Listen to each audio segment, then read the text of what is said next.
Okay, so I think I'm not forgetting anything.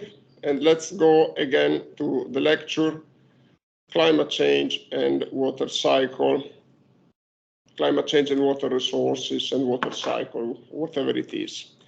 So I want to repeat once again that this is a lecture which I think it is important and interesting, but it's not a matter for any exam question, okay? So just be aware of that. I think on Monday I will teach something on saltwater intrusion. That is something that can be asked at the exam.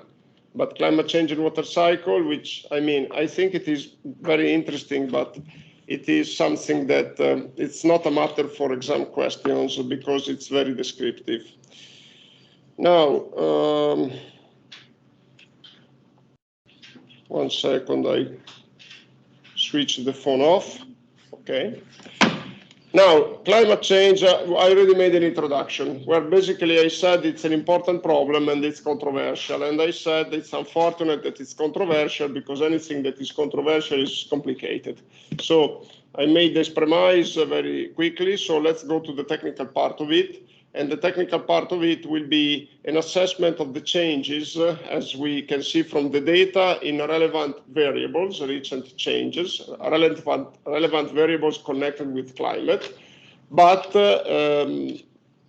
each time referring to specific connections. So we will focus on hydrology, we will focus on floods, on droughts, on rainfall, on sea level, etc. And let's start from from temperature, which is easier. Why temperature is easier? Because temperature is slowly varying in space and time. So it is a variable that it's easy to monitor and it's not fastly changing. And this is why it's easier. So we say that it's more homogeneous in time and in space and slowly varying in time. If you think at rainfall, it's a different story because it's rapidly varying in both space and time. Also, for those of you who have some remembers about probability, and for those of you who already studied the part of our lectures that refers to probability, temperature data, as a result of this reduced variability, are closer to Gaussian with respect to the variables that are instead more rapidly varying. What does it mean being closer to Gaussian? It means first that there is a reduced likelihood of spikes, outliers, whatever you call them, and because it's not rapidly varying. And therefore, it means that it's more easily predictable. This is something that you can understand. If something is slowly varying, it's easier to predict. And being closer to Gaussian, Gaussianity implies linearity. It means that it can be easily described by a linear model. We know what is linearity, but what is important to take into account from our point of view is that linearity implies something that it's easier to predict, precisely because the variability, the likelihood of sudden changes is reduced. And also linearity means that you have a reduced likelihood, a reduced probability of having surprises, again, for variability, because variability is reduced. We have to be concerned instead about nonlinearity, because nonlinearity means that even small changes in measurement errors, small changes in the initial conditions, imply big errors in prediction. Linearity instead implies that prediction is easier. These are different things to say the same evidence. The same evidence is that its temperature, it's slowly varying. And as I said, everything that is slowly varying, it's more easily predictable. And people, mathematicians, can say that temperature is linear or rainfall is non-linear. Just keep into account that these are more or less synonyms, or they are terms that are highly related. So let's start from temperature. As I said last time, glaciers speak. So there is no doubt that we are in a warming period. No doubt on that. And I said what is the magnitude of this increase of warming is, you can see it here. This is a very skeptical representation. It's conservatory, which means that it's conservative, sorry, which means that it's a pessimistic picture. But in a way, you can see that we are talking about at global level, this is the global temperature, we are talking about something that is 1.2 degrees centigrade. We said that this is an increase that has been observed with different paces during this 170-year period, or let's say 150.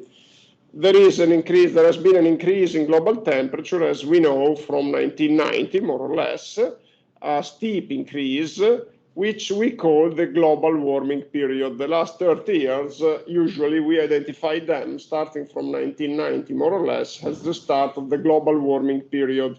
Actually, it started earlier than that, but as you can see from here, but the fact that there has been this steep increase in the past 30 years, it's indicating the need for a particular attention. We said that this increase is not homogeneous. We said it's more pronounced in the northern hemisphere, and you can see this picture, which probably has been updated because this refers, it gets up to 2013. But if you look at the sources of these pictures, which you can see in my caption, you can find updated versions.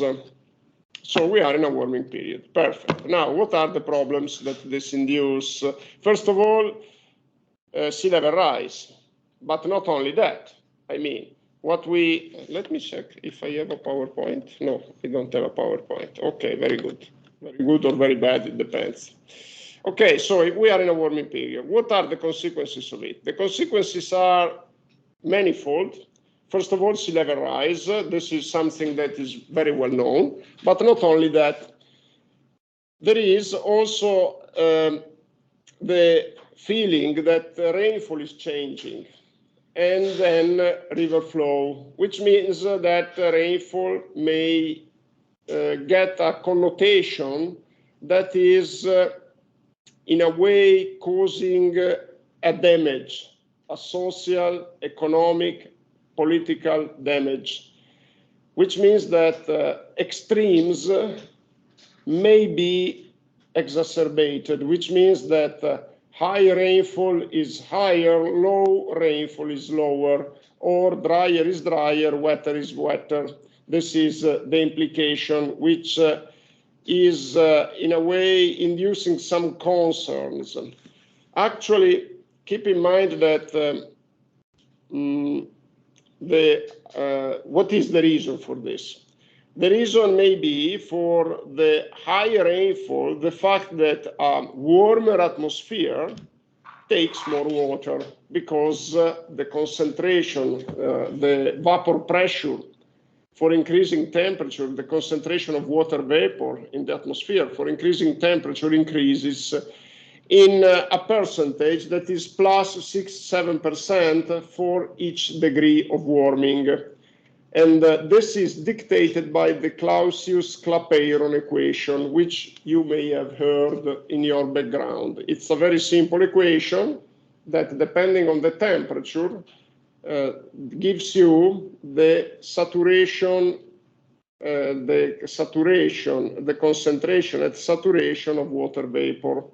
So, after the industrial period, our feeling is that the concentration of water in the atmosphere may have increased 6-7%, which means more water in the atmosphere. I said our feeling because when from temperature we pass to other variables which are rapidly varying, like rainfall, there is a lot of uncertainty in these deductions. So we are not sure that extreme rainfall is increased. I will explain to you why we are not sure. And high rainfall are increased. We are not sure. And we are not sure that low rainfall is decreased. This is something that it's possible for the reasons that I just told you, but it's not demonstrated with data. There are models that predict this result, but data, for many reasons, don't allow to confirm this deduction from models. So, a first advice to you, when you hear about, when you listen people talking about climate change and in any variable, make a difference between deduction from models and deduction from data. Okay, so induction from data. So one thing is a model prediction, another thing is something that you can see from data. And as an engineer, you have to get very clear this difference for the reasons that I explained to you many times. Very often they don't agree, but there might be several reasons. Models are uncertain, data are uncertain. Depending on how they are collected, data may be more uncertain than models. Usually it's the opposite, it's the other way around. Usually models are more uncertain than data, but not always. It depends, really, on the context, the type of data, and the data may be scarce, few data only, and therefore, you know, some modelers say, typically modelers say that the model is more reliable than data. And experimentalists typically say that data are more reliable than models. Or, you know, so basically you have to get the difference clear, okay? Both of them are of course useful. We cannot rely only on data because we have few of them. We cannot rely only on models because there are some models are uncertain, we know that. Okay, so another thing that you have to be very clear, you have to get very clear, I think you understood that any mathematical model of an Earth system, of an environmental system is uncertain. Keep it for granted. There is no perfect model when we talk about models of nature, okay? Even if you think at the gravitational model, there is uncertainty in it, okay, which is air resistance. So if you apply the gravity law to compute, to estimate the time that is required to a body to be thrown from the Torre di Pisa, like did Galileo, to reach the ground, there are uncertainties because the law may be, in this case, very precise, but there might be air resistance, wind, air density, humidity, which condition the simulation. And this is, for some models, is more pronounced. And what is the reason of uncertainty? Maybe incomplete knowledge of the process, so the model is only an approximation. Maybe the fact that we cannot measure precisely initial conditions, boundary conditions, etc. And lack of knowledge, when we talk about natural systems, is extremely important. So we have the feeling, which is given by the media, that we can predict everything. But actually, it's not like that. Nature is by itself unpredictable because we don't know it. And also, there is an inherent unpredictability. And so, just this is another advice that I give to you. Keep in mind there is no perfect model when we talk about climate, hydrology, flood flows. There is no perfect model. And for an engineer, this is important. Okay, so there are other implications of this rising temperature. I mentioned rainfall, I mentioned floods, I mentioned droughts, sea level rise. There is extreme wind, hurricanes, and there are other implications on the health of people, on environmental pollution, air pollution. And health of people is extremely important. Also, mental health of people has some implication with climate change. It is extremely important for an engineer to distinguish, I already made this note to you, the hard facts from the soft facts. So the fact that the temperature is increasing is an hard fact. The fact that rainfall, extreme rainfall, high rainfall is increasing is a little bit softer because for the reasons that I mentioned to you, and we will see some data. There are other alleged implications of climate change which are really soft. So try to gain an idea. Don't just think that climate change is the cause of all the problems that we have today. So there are some allegations that climate change is responsible for political tensions, for immigration, for the Brexit. There are any theory that you can find on the web. Climate change is thought to be responsible for everything. Don't think like that, because of course, I mean, as engineers, we have to have clear in mind what are the priorities and what are the causes of the problems that we have to solve. Like, for instance, somebody says climate change is responsible for the increase of frequency of earthquakes. Maybe, but I think it is very unlikely. Maybe in some very specific cases. Why? Because it has been demonstrated, for instance, in the United States, that if you have a decrease in groundwater level, there is an increase of seismicity.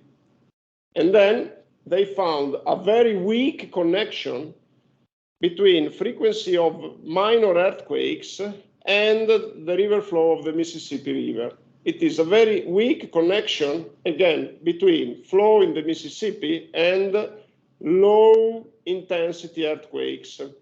There is no demonstration that the big earthquakes are related to climate change. Also because, you know, big earthquakes are so rare that it's difficult to establish a connection. So just be aware of the fact that if you ask to a structural engineer about the connection between climate change and earthquakes, they laugh, okay? And just be aware of these differences. Again, as an engineer, you have to recognize the problems. And it's your role to guide the society in solving these problems. So if we start by thinking that the reason for earthquakes is, or we have to lower the risk of earthquakes by working on climate change mitigation, this is a mistake.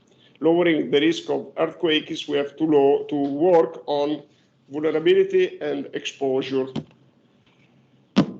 Okay, not on the hazard, because this is something really, okay. Now let's have a look at some of these implications, and let's see what is the first one that it's shown here. The first one is actually a focus on natural variability, because as I said, it's important to first have a look, to first have well clear that climate is changing, has always been changing, and it's important to recognize what could be the magnitude of natural variability. Why it's important to recognize this? Of course, because if climate change is due to human emissions, it's clear that a policy for mitigation is reducing the emissions, which, by the way, is not bad. I mean, if we reduce the CO2 emissions, it's not bad, okay? So it's not wrong. But if we talk about climate change specifically, it's important to recognize if reducing the CO2 emissions is a remedy against climate change or not. Of course, I say or not, we are all convinced that there is for sure a connection between emissions and climate change. But how strong this connection is? If climate change is due, at least in part, to natural variability, it's clear that the focus should move from mitigation to adaptation, because there is nothing that we can do against natural variability. If natural variability is due to solar emissions, there is a very controversial debate on that.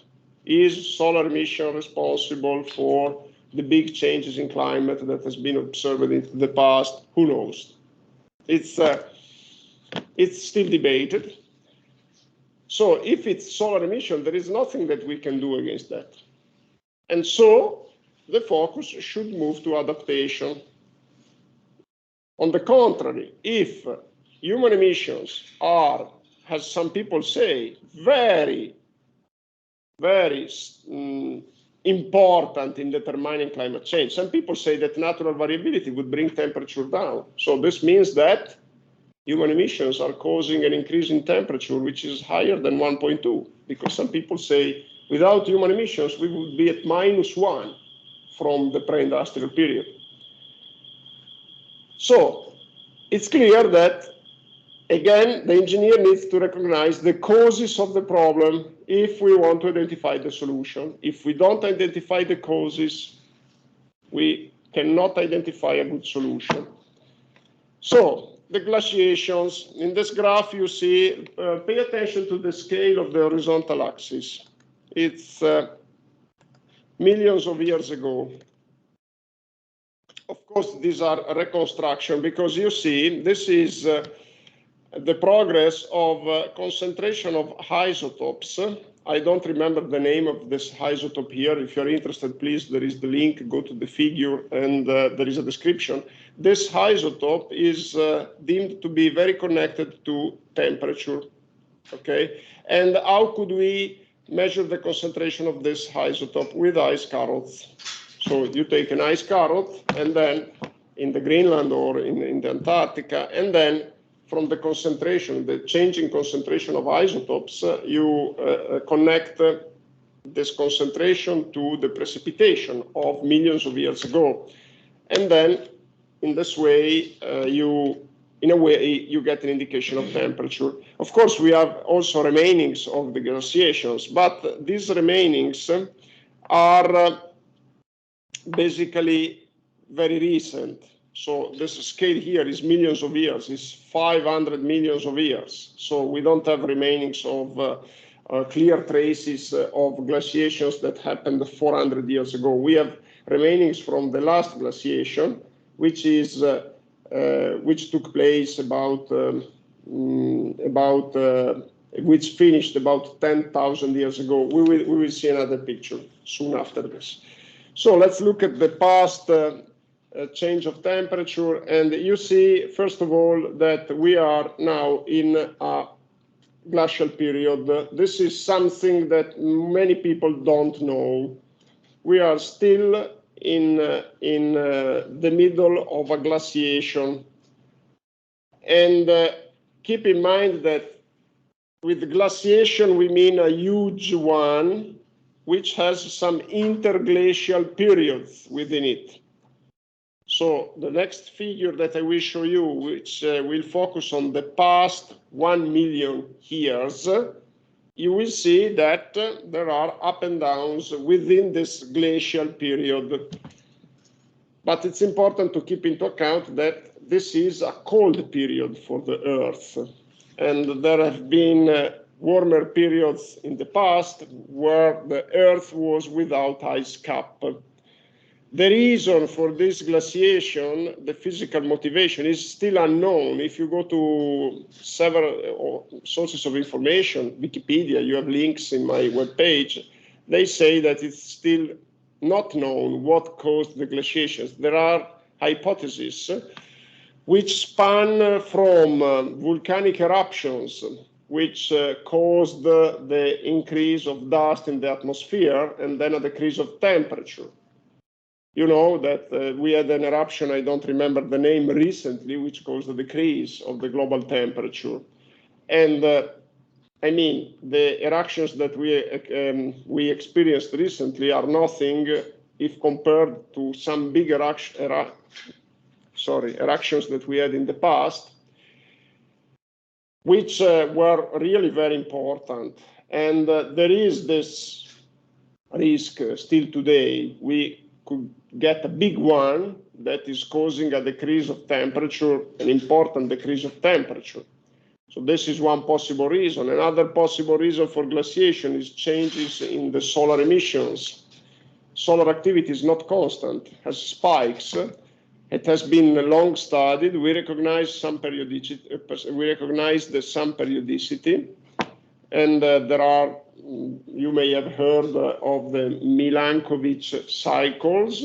There are links in my web pages if you are interested.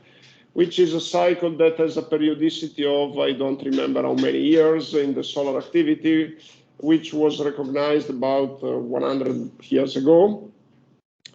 So this may be another cause of glaciation. Another cause of glaciation, of changes in climate, may be the impact with the meteorites, which may cause a change in the inclination of the terrestrial axis.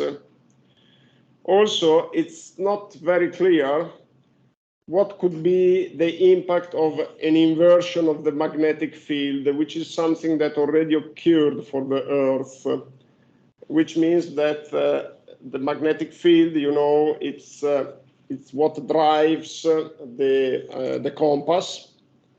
And we know that in the past there has been an inversion with the poles inverting. The magnetic field is originated by the movement of iron in the Earth nucleus. So it's metal moving, and you know that when a metal moves, a magnetic field is created. The magnetic field is extremely important for climate because it creates a screen that protects the atmosphere from the strong solar radiations, which by themselves, without the protection of the magnetic field, without the protection of the atmosphere, would be extremely dangerous for life on Earth. And in fact, I think I mentioned to you that some people postulate that water disappeared on Mars because the magnetic field disappeared. Mars is older than the Earth. We suppose that it had a magnetic field because it had a fluid nucleus. Now the nucleus, it's less fluid, and the magnetic field disappeared. And some people postulate that this is the reason why water disappeared from Mars. We know for sure now that Mars had a lot of water in the past, much more than the Earth. Still, I think they found some traces already now in the deep underground. But this water disappeared. We can recognize the presence of water on Mars because we see valleys, we see the shapes of the landscape, which clearly shows that there were big lakes, big rivers. It's not easy to distinguish the lakes from the craters originated by the impact of meteorites, but still, there are clearly evidences. So changes in the magnetic field may appear again. There are people studying the likelihood of another inversion of the magnetic field. It may happen. It's not clear what would be the effect, and it wouldn't be, I mean, they don't say that it would be really a disaster, but it would have some implications on climate, of course. And this could be another reasons for the presence of glaciations. Okay, let's now zoom here on the very right of this graph. Okay, let's go down. I think this figure is interesting. And here you see the temperature variation in degrees centigrade, which is more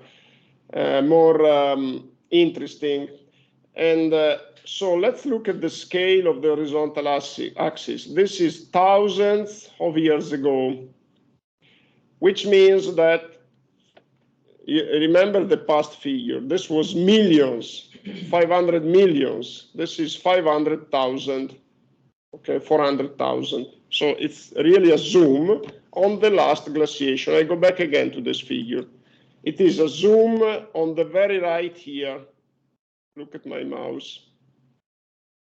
First of all, I forgot to say one thing. In this figure, which is on the screen now, there is a moving average in black, which is a smoothed version of the blue line, okay? And there are uncertainty bands in gray, okay, computed in some way. Okay, so let's focus on the zoom now, and you see what is the result here. A minimum which ended, it's an interglacial period. I mean, we are in a glaciation here. Still, the variation of temperature is from +4 to -6. Okay, so we are into a range of about 10 degrees. But this is refers to a glaciation. If we go back the temperature was much higher, okay? Now, here you see that there was a minimum, an interglacial period, which ended about 11,000 years ago. This is what is known as the last glaciation. And this was the minimum of temperature, which caused the glaciers reaching Verona, reaching the lowlands of Italy, of North Italy. And from the last glaciation, the temperature increased about from -8 to to 0, because this is 0 because it's centered on the average of the last, let's say, 150 years. So it's normal that we are at 0 here. And so we had an increase from the last glaciation of about 8 degrees. Now, here you don't see global warming, because to see global warming, we need to zoom on the past 100 years. And here, of course, the scale doesn't allow you to see global warming. But it allows you to see, let's say, the current situation, which is centered on 0 on purpose, okay? So you may say, but why should we be concerned by global warming? Because it's 1 degree, and here there has been an increase in the past of already 8 degrees. The reason is the pace of the increase. So global warming is deemed to have taken place with an unprecedented pace.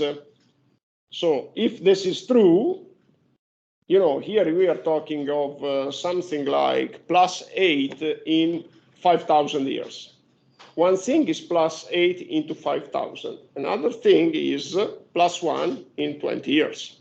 You understand? It's completely different. If the space is kept, we would get the same +8 in 200 years, not in 5,000. And keep in mind that changes in themselves are not a concern if they are slow, because if the environment and humans, society have time to adapt, changes are not a problem. But fast changes mean migration, political tension, whatever. It means that it means wars. So I think it is a correct concern what we have now, because you know, if temperature continues to increase in this way, it is probably unprecedented. But there is one thing to say, that this increase has been observed in 30 years. And the resolution of our observations, it's not the same as in the past. So this graph that you see on the screen doesn't allow to see what happened in 30 years. This is a long-term average. So when we say this space is unprecedented, it's an intuition that we have if we look at the large scale. I mean, here, you understand, 5,000 years +8, it's different from +1 in 30 years. So it looks like the space is unprecedented. But actually, we don't know in the past what happened within 30 years period. It may have happened that there were other 30 years periods where the increase was comparable. We can't know that. So, I mean, on the one hand, the concern is correct. On the other hand, you have to keep in mind that when you listen to people saying what is happening today is unprecedented, there is uncertainty in that. Yes, for sure, one may say that the changes that we have seen in the past in society, the past 150 years are unprecedented. And indeed, I mean, if you look at how the world was 100 years ago, was completely different. But are we really sure that even the societal development is unprecedented? Because maybe that during the Roman Empire, if you look at the history of the Roman Empire lasted a lot, but at the end of the story, it lasted like, I mean, the empire, I'm talking of the huge extension of the Roman Empire, it lasted like 400 years. And it was a huge change that happened in 400 years. And so are we really sure that this societal change is unprecedented? I mean, you have to always keep in mind that there is uncertainty and that we are biased with respect to the recent developments, to what we experience. So there are many demonstrations of that. If we get a big flood, for a while, we are convinced that floods are really a big threat and that the flood was unprecedented. But this is a bias that is induced by the fact that we are more sensitive with respect to what just happened. And there is another example that I can make very easily. We, professors, know when we make exams that we are biased with respect to the last one. So if the last one, we have very often the tendency to say, oh, this exam is the best one. And then you make another one and you say, no, this one is even better. And then you make another one, this one is even better. And this is a bias because, or if you get an exam that is really bad, then the next one has a higher likelihood of being a positive one. This is known as a professor bias, because we are more sensitive with respect to the last event that happened.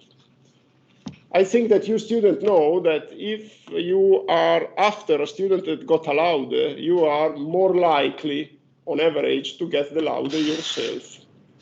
Because we have a sensitivity with respect to what just happened. So, I mean, we have to be very careful when we make comparison of what happened yesterday with the human history. I mean, okay. So let's see. Let's see another important thing in this figure. Look at the correlation between carbon dioxide and temperature. This is something that is well known, and it's due to the fact that when you when the temperature of the Earth system increases, the oceans release a lot of CO2. So it is well known that even without humans, there is a correlation between temperature and CO2. And this is very controversial because some people say that now it is the carbon dioxide that is increasing for the temperature, not the other way around. And of course, there are several studies on that which prove that the current correlation, the current increase of carbon dioxide cannot be explained by temperature alone. But I think this is extremely interesting to keep into account and explains why in the past we had the carbon dioxide concentration that were higher than those that we have now. Even if, I mean, now the carbon dioxide concentration is increasing for sure. And also the dust, when you have a higher temperature, it's a weaker correlation, but we observed that higher temperature period basically are related to an increase in dust concentration in the atmosphere. And we can see the dust concentration again from ice carrots, from limnology, etc. Okay, now let's move down. And now let's go to another zoom. This is a very well-known figure. And here the zoom is much higher with respect even to the second figure, to the last one. Here we zoom on the past 2,000 years from basically from the year zero. And in black, you see the temperature that comes from direct observations. So this is what is called the instrumental period. The other lines are reconstructions based on tree rings, ice carrots, whatever, okay? Based on proxy data. They are called proxy data. And here you can see two interesting features, the medieval warm period and the little ice age. The medieval warm period is known, I think I already mentioned it to you, is known as a climate optimum. There were other climate optimum during the Roman Empire, as I said. But in the medieval warm period, the extension of the glaciers in the Alps was much lower than now. And the woods in the Alps reached higher altitudes than now. So there is the feeling that for some features, the medieval warm period might have been characterized by a temperature that was higher than the current temperature. Even if you look at the very recent time, you see that the global warming seems something that goes beyond that. But it's still, it's still a comparison between instrumental data and reconstructions. I am an hydrologist. I know that when we move a rain gauge, like in Bologna, we have a long series of rainfall, but the rain gauge was moved. It was at the Speckle Observatory in the center of Bologna. Now it is at the CNR, which is just outside. And the data changed because rainfall is influenced by wind, influenced by the presence of buildings, etc. And even if you use the same measuring tool, the same instrument, you move it, you have a change. Here we are comparing reconstructions with observations, so beware of the uncertainties. And there is there is a parenthesis that I would like to open and close. You know that I'm teaching also a course which is called Science of Climate Change, something like that. And it's a soft skill course. And I was criticized by a student 1 week ago. It was a very constructive criticism because he claimed that putting the emphasis on uncertainty decreases the efficiency of communication. So he said, we need to communicate to people that climate change is an emergency, and if you keep saying that we are uncertain on it, then people just forget about it and they think that it's just something that is not well understood, not defined, so not concerning. And my reply was, look, we are engineers. No, my reply was, science is one thing, communication is another thing. This was my reply. So if we talk about science, I think we should also give the information on uncertainty because it's an attribute of science. And if you talk about communication, it's a different story. But we are not teaching communication here. We are teaching engineering, I said, or in any case, science. And therefore, I think uncertainty is an essential information. If I wouldn't say that these data are uncertain, I think I would miss an important scientific component. And then I may have added that, or I also added that uncertainty should be considered in a positive way, meaning that even if we are uncertain, we see changes and we see a concerning situation. Uncertainty may also be interpreted as an additional concern because, I mean, the fact that there is uncertainty means that climate change may be even higher of what we consider now. And it can be proved that if you don't consider uncertainty, the design in engineering may result less conservative. I mean, uncertainty is not always implying that your estimate is wrong or it's not, it's not resilient. If you consider uncertainty, the estimate becomes more resilient. And in any case, to engineers, I feel like it's important to say you should be aware of uncertainty because otherwise design is never correct. And in any case, I specified that the fact that I put the accent of uncertainty doesn't mean that I'm showing this graph, so doesn't mean that I am neglecting what's happening. Okay, little ice age, again, glaciers speak. So we know from remains that until about 1750, there were glaciers in the Apennines. They completely disappeared. And then from about 1800, the temperature started to increase. And for reasons even before the pre-industrial period. This complicates a little bit, of course, the reasoning of global warming, because we see that there was a natural increase of temperature. What is the reason of the medieval warm period, little ice age? We don't know.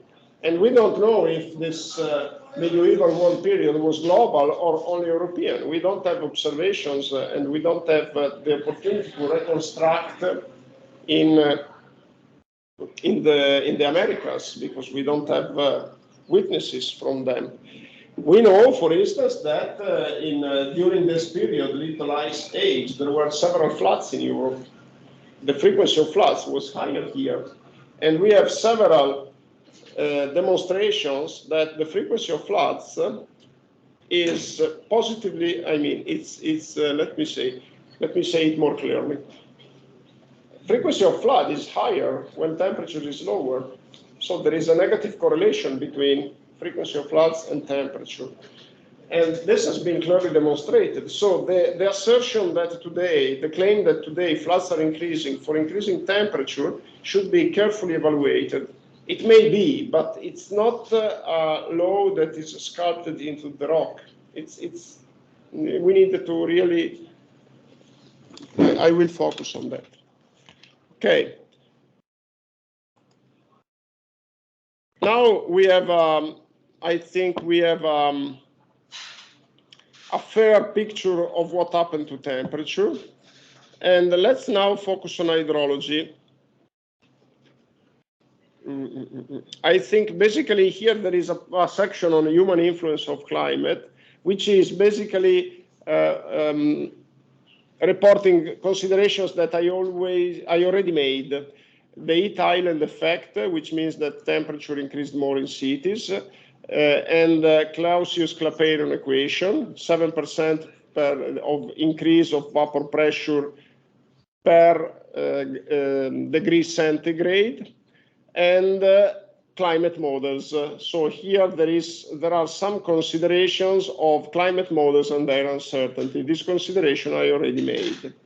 But I wanted to put two sections, one on natural variability and another one on anthropogenic climate change, because we should have a picture of both. So we should know natural variability, and the pictures that I have shown to you basically give you an idea of that, okay?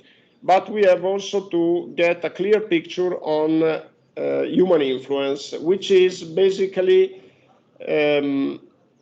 understood through climate models. Climate models are really, from this point of view, they are based on assumptions, but really they clearly show and represent a very useful experiment to understand what happens if you increase the CO2 concentration. Okay, now let's focus on hydrology and precipitation. Okay, what is this figure? This figure is long-term mean precipitation. Why I'm showing it? Because it must be clear that precipitation is highly varying in space and also in time, because here you see monthly, month by month, what is the distribution of precipitation. There are some common traits, concentration of precipitation around the equator, and what is the scale? It's not easy to see it here, but the scale is about, where you see the dark blue, is about 5 meters per year of rainfall. Keep in mind these orders of magnitude. So the zones, the areas where we have the higher rainfall, we get about 5 meters per year. The green zones are about 1 meter, just to give you an idea. And the white zones are close to zero. In Italy, it varies from 2.5 meters in the Friuli region. It's the rainiest region in Italy. And in the south, we have about 500-600 in the south of Italy. Sorry, 500-600 millimeters, so half a meter. Okay, so in Italy, it's varying between half a meter in the south and about over the Alps. If you take off the Friuli region, the max rainfall is about 1.5 meters. In the Friuli region, there is a hot spot of rainfall. There is a lot of rain there, a lot of water. And if you go also to see the rivers, there are a lot of dams and rivers with really important flow. Okay, this is the distribution of rainfall. Why I show the distribution of rainfall? To give you an idea of the variability. The variability is large. It's nothing compared to the variability of temperature. Temperature is varying from hottest places, I don't know, but let's say minus 100 for the coldest places, minimum temperature, to something like plus 60. So it's a variability that is, in terms of rainfall, you see that it's much higher. Okay, now, is rainfall changing or not? First of all, evaporation. By intuition, one would say evaporation is increased. Evaporation is giving water to the atmosphere, and therefore is directly connected to rainfall. So let's first ask the question, is evaporation increased? One may say yes, for sure, because temperature is increased. Actually, there is a paradox which is called the evapotranspiration paradox. Evapotranspiration means evaporation plus transpiration, because actually measurements say that it's decreased. Evapotranspiration is decreased. Yeah, the so-called evaporation paradox. Paradox, why? Because one would expect an increase of evaporation, and the observations say that there has been a decrease. Why?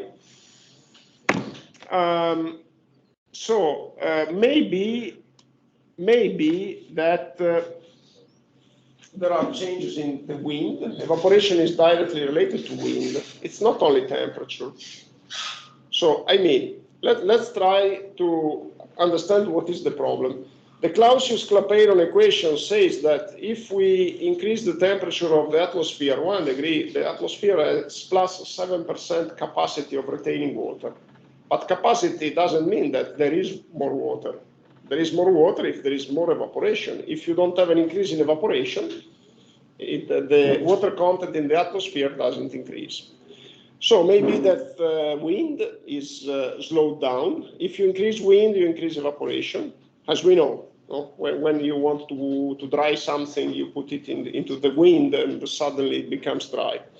Or solar emissions, maybe that there has been a change, or measurement errors, maybe that, because these estimates are based on pan evaporation. Pan evaporation is you put a pot outside and you measure the amount of evaporation. Some people say maybe that this way of measuring evaporation is not a good way, so maybe that there are measurement errors.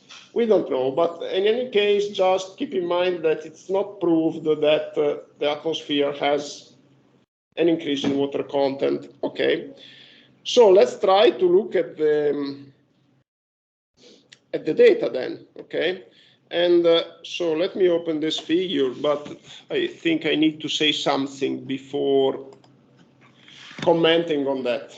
Okay, so let me say something.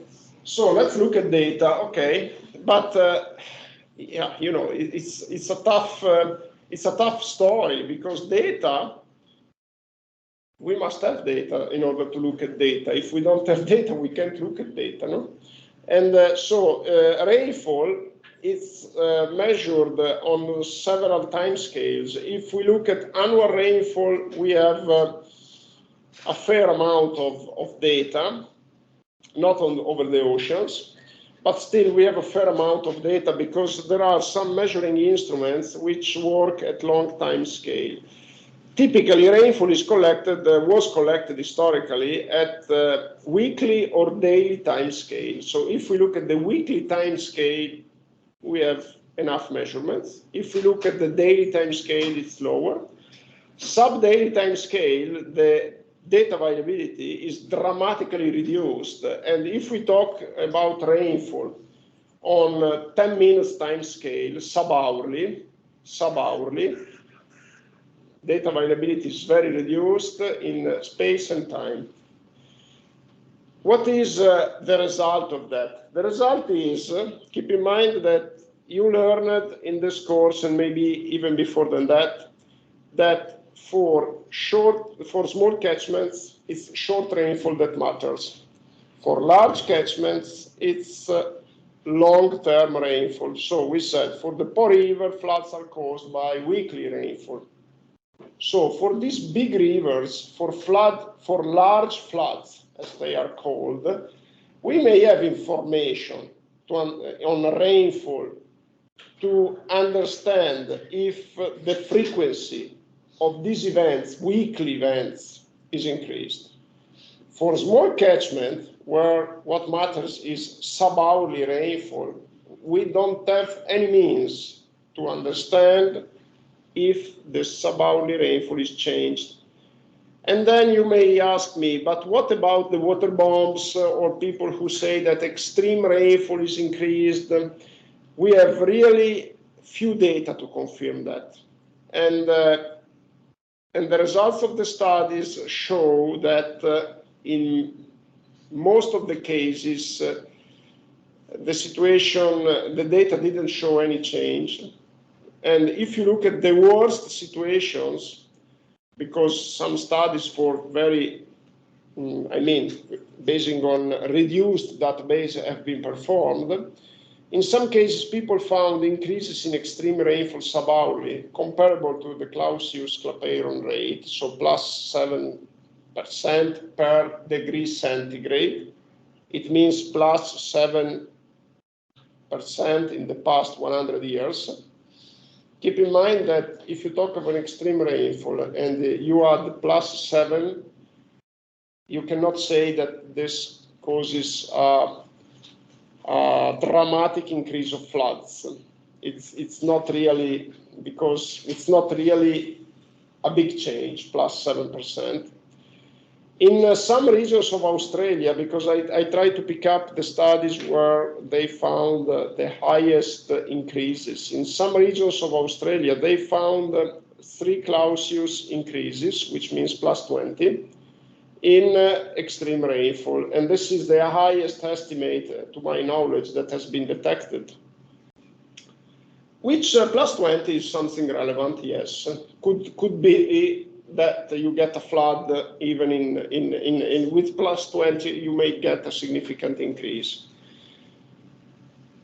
I tried myself to contribute because I worked for some time with a Greek nerd. He was really great in getting data and analyzing the data. So the picture here represents the result of a study that we performed on daily rainfall.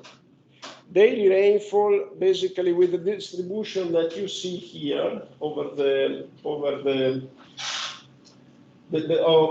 globe of the stations. Of course, there is a concentration of stations in Europe and the United States, but also Australia and part of Asia. Africa is not covered, South America is not covered. These are data publicly available on daily rainfall. The database is available to everybody. It's not easy to manage it because at the end, we analyzed after focusing only on selected stations because we wanted to study the changes in at least 50 years. So we worked from 1963 to 2013. And at the end of the story, we ended up with 68,000 of stations, 50 years long. So it's not easy to analyze them. But if you are a good nerd, he was able to. I just had to buy a big hard drive, and then he was able to do this. And we analyzed 2 things: intensity of daily rainfall and frequency of extremes. Because of course you may have the same intensity occurring more frequently, and we analyzed the top event, okay, so the highest about 5% events. And you may have instead events that may be less frequent but more intense, okay? So the intensity in daily rainfall really didn't change much. We are talking about, at most we found increases comparable to 1 Clausius, but in most of the cases it was like plus 1%. And the most relevant change was in frequency. And here this picture refers to frequency. And the moving picture above, you see that it refers to the globe. it's the mean number of events, of extremes, and you see that it starts from minus 5% and it goes up to plus 5 more or less. So we found an increase globally during these 50 years of 10% in frequency. And the distribution of the increases is shown here. You start from the dark blue are the hotspots. But actually, the conclusion was this study was picked up by the press, and they said big changes in frequency of extremes. But actually, I mean, if you think at plus 10% of frequency, it means that a rainfall that is occurring once a year, the max, it will happen 1.1 a year, which means that in 10 years, instead of having 10 extremes, you have 11 extremes. It's not really a significant change. But of course, this is daily rainfall. So some people say, if you look at hourly rainfall, you would find larger increases. Maybe because indeed the frequency of floods is increased. The frequency, if you look at Italy, which is the context that I, of course, know better, the frequency of large floods is not increased during global warming because we had, if you look at the Po River, which is the largest Italian river, we had a flood in 1951, a flood in 94, a flood in 2000, but in the past 22 years, we didn't get any flood in the Po River, any significant flood, which means that during the global warming period, really for large floods, we didn't see an increase. For the small floods, yes, we saw an increase.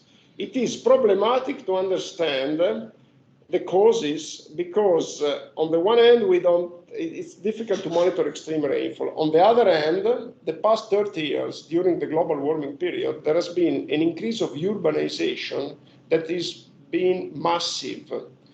And in order to understand that, we analyzed night light data. There has been an increase of night lights in the past 30 years, massive.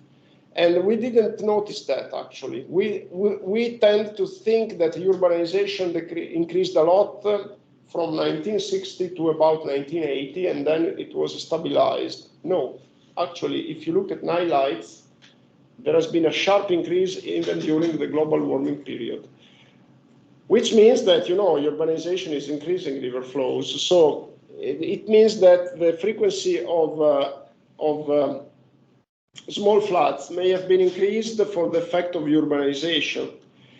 And this is really a big question mark because we have to find a solution on that because every year people are killed by flash floods and we need to identify the causes because if the cause is urbanization, to solve the problem is relatively easy. I mean, relatively easy from a technical point of view. From a practical and political point of view is a nightmare.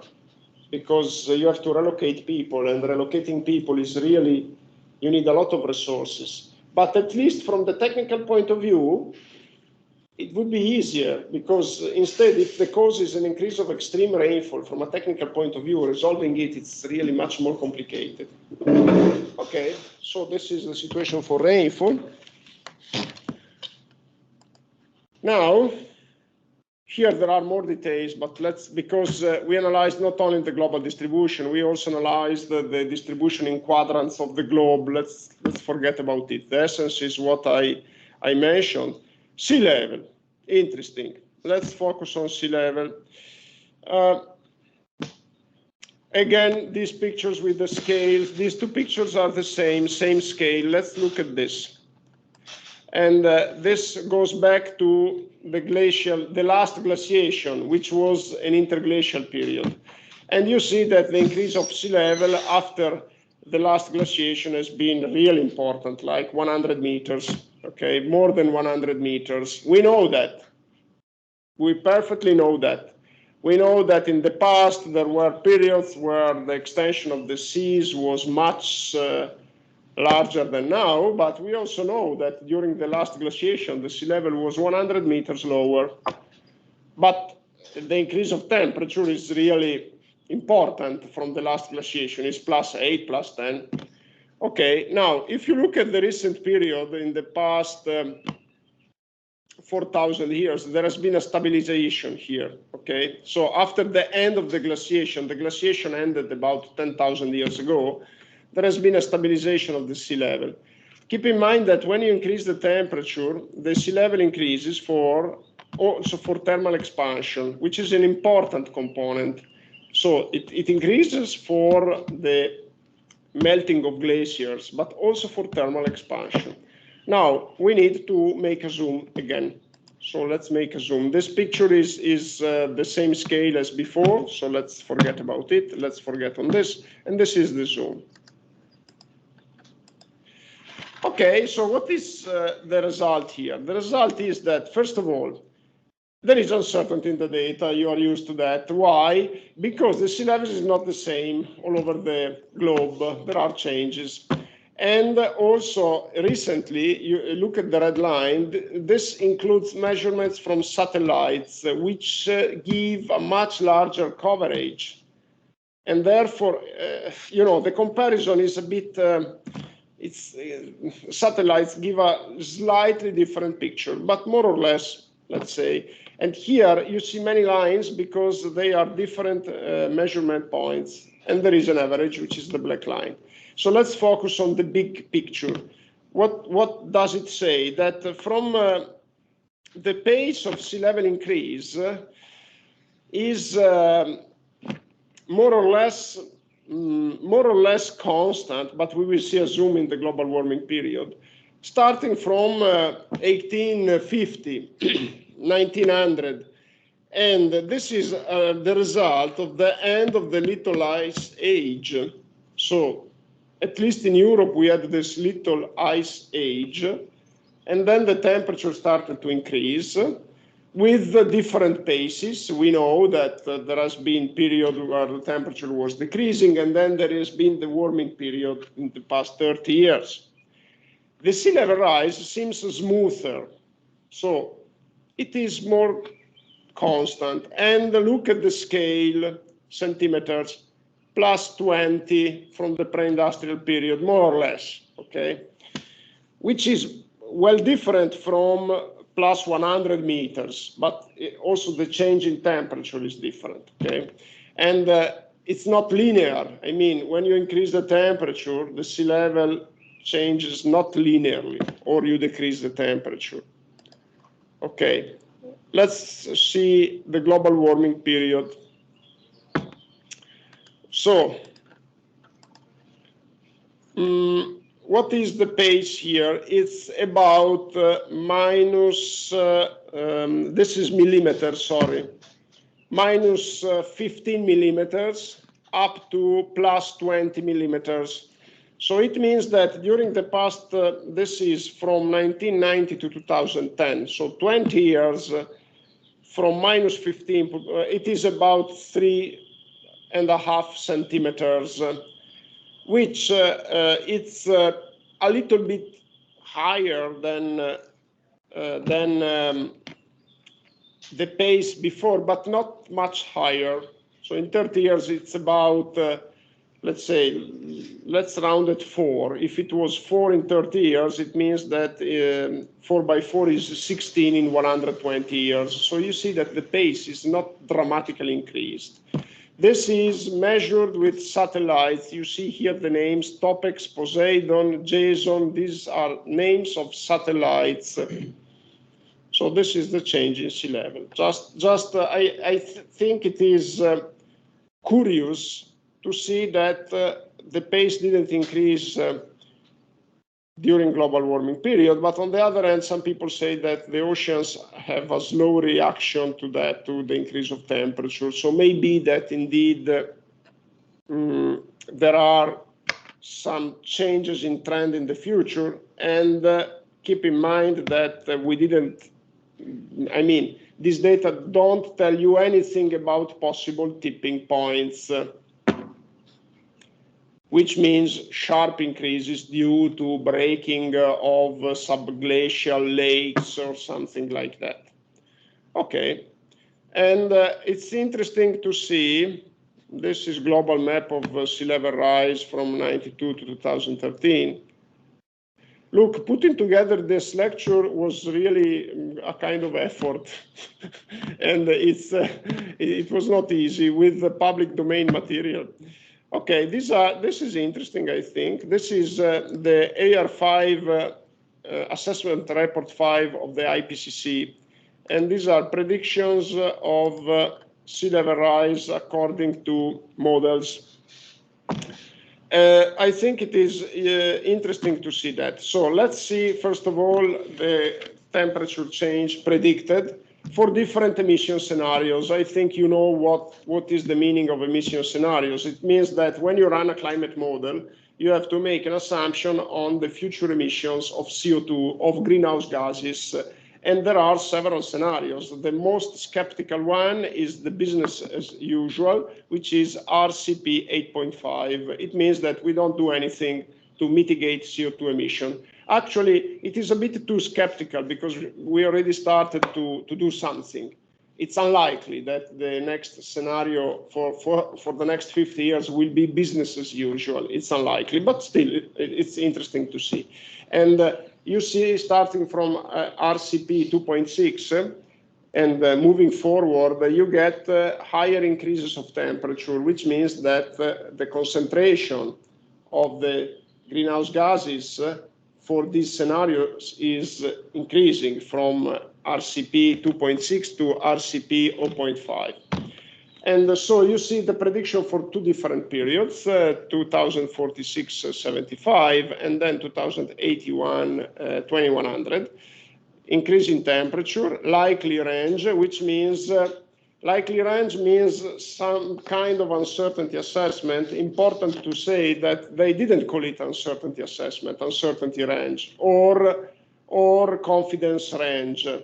They use the term likely because it's not a probabilistic assessment. It doesn't consider the whole uncertainty, but still it is a very useful indication. So let's see global sea level rise. The worst prediction is with respect to now. This is with respect to now, is plus 0.8 meters in the RCP 8.5 for 2100, highest extreme of the range. This is the worst prediction that you may find. So first consideration, tipping points are not considered. So possible sharp increases are not considered. Second consideration, 0.8, which means +1 with respect to the pre-industrial period, +1 meter. It's not really a disaster. Still, there are several coastal areas that would be inundated, and the map of the inundated area is here. Here is in red, you see the area that would be inundated with a 6 meter sea level rise. So just take a picture, okay? This is 6 meters. The worst prediction is +1, and with 6 meters you get this. I mean, these hot spots. It's there are some places which are a bit concerning here in this region here, and also some regions in the north of Europe. But this is for 6 meters. So I mean, it's a risk that we shouldn't underestimate, but let's just try to identify what is the extension, the dimension of it. If this increase would take place in a longer time, I would say that we have time to adapt. Of course, if it is in a short time, it's a disaster. Okay. So this table, we can close it. I think it is interesting anyway to see the predictions. Now, flood and droughts. So let me see. I would say that we can continue this discussion for 1 hour on Monday, and then I keep 2 hours for saltwater intrusion. So flood and droughts. another very good question, because if the impact on rainfall is unclear, then of course on floods and droughts it becomes even more complicated. Okay, now floods. First, let's have a look at the Po River. I think I already shown this picture to you. This is done in R, and this is the max discharge of the Po River from 1920 to 2009, with a regression line that is moving, a regression line showing the trend on subsequent windows, 50 years long. And in red, there is the increasing trend, and in blue, the decreasing, opposite. In blue, the increasing trend, and in red, the decreasing trend. Actually, if you look at the overall picture, it seems that there is some increase, but the variability is such that it's not easy to come to a conclusion.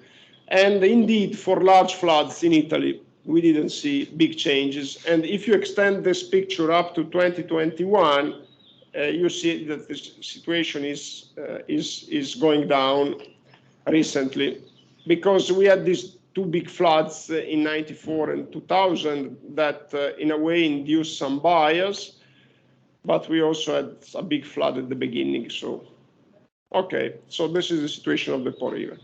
Now, here is a picture in Europe. This picture was derived by reviewing the result of several studies on the frequency of floods. And what you see here, it's reported in numbers, the time span of the studies. What you see here is some coherence. So there is an increase of floods. The situation is not homogeneous. It looks like there has been an increase of floods in some regions and a decrease in other regions. So, what could one say? Remarkably, these studies that were used to compile this review were local studies.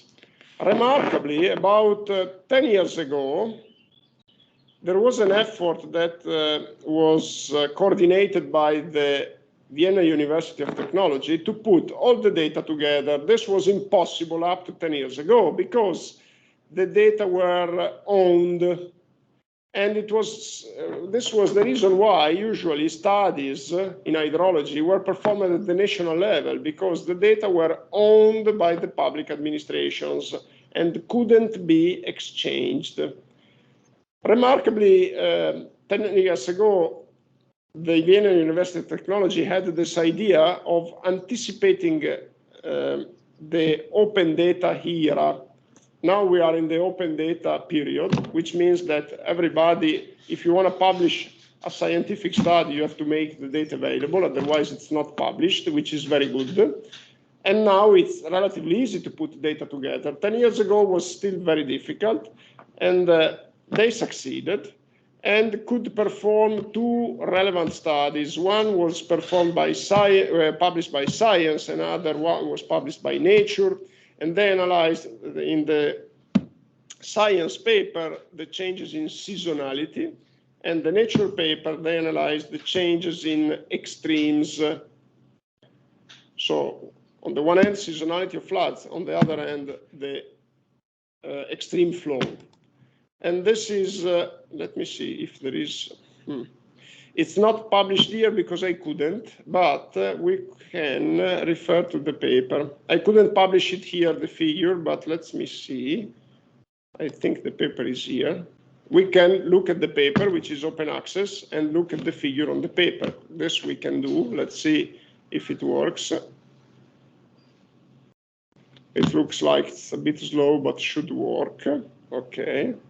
And there should be, okay, here is the figure that I wanted to show to you.